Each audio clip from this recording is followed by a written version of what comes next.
গত ১৫ বছরে রাজনীতির পাশাপাশি সংস্কৃতিরও অধঃপতন হয়েছে বলে মন্তব্য করেছেন সংস্কৃতি বিষয়ক উপদেষ্টা মুস্তফা সরোয়ার ফারুকী।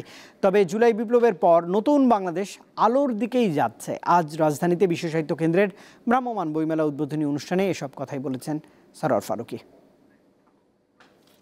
জ্ঞানভিত্তিক সমাজ গঠনে ভালো বইয়ের কোনো বিকল্প নেই, কিন্তু হাতের নাগালে সেরকম বই পাওয়া পাঠকের জন্য খুব সহজ নয়। এমন পরিস্থিতিতে জ্ঞান পিপাসু পাঠকদের কাছে বই সহজলভ্য করতে রাজধানীর বিশ্ব সাহিত্য কেন্দ্রের ভ্রাম্যমাণ বইমেলার এই আয়োজন। রোববার বইমেলার উদ্বোধন কালে বক্তারা বই পড়ার গুরুত্ব তুলে ধরেন। আমরা চেষ্টা করছি যে মানুষের চাউনি বড় হোক, মানুষের দৃষ্টিভঙ্গি বড় হোক, মানুষের মূল্যবোধ বড় হোক, মানুষের স্বপ্ন বড় হোক, তাহলে বাংলাদেশ বড় হয়ে যাবে। সোনার বাংলা মানে এই না যে বাংলাদেশের সব রাস্তাগুলো সোনার বা বাংলাদেশের পুকুরগুলো সব সোনার। সোনার বাংলা মানে বাংলাদেশের মানুষগুলো সোনার।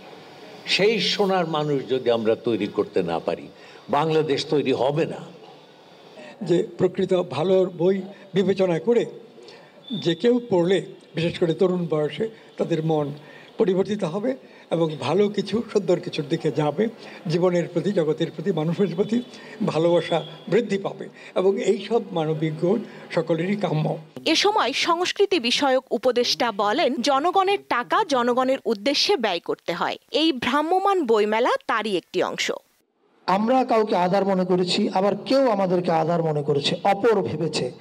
আমি মনে করি এই অপর ভাবাটা বাংলাদেশের জন্য খুব ভালো কিছু না, এবং সামনে এই বিপ্লবের পরে আমরা যে নতুন বাংলাদেশটা চাই এবং নতুন প্রজন্ম যে নতুন বাংলাদেশটা চায়, আমি মনে করি নতুন বাংলাদেশের নতুন প্রজন্ম এই অপরায়ণ থেকে দূরে থাকতে চায়। তারা আমাদের বহু ভাষা, বহু ধর্ম, বহু মতের সব মানুষ মিলে থাকুক এবং কেউ কাউকে হেয় না করুক, সেটা চায়।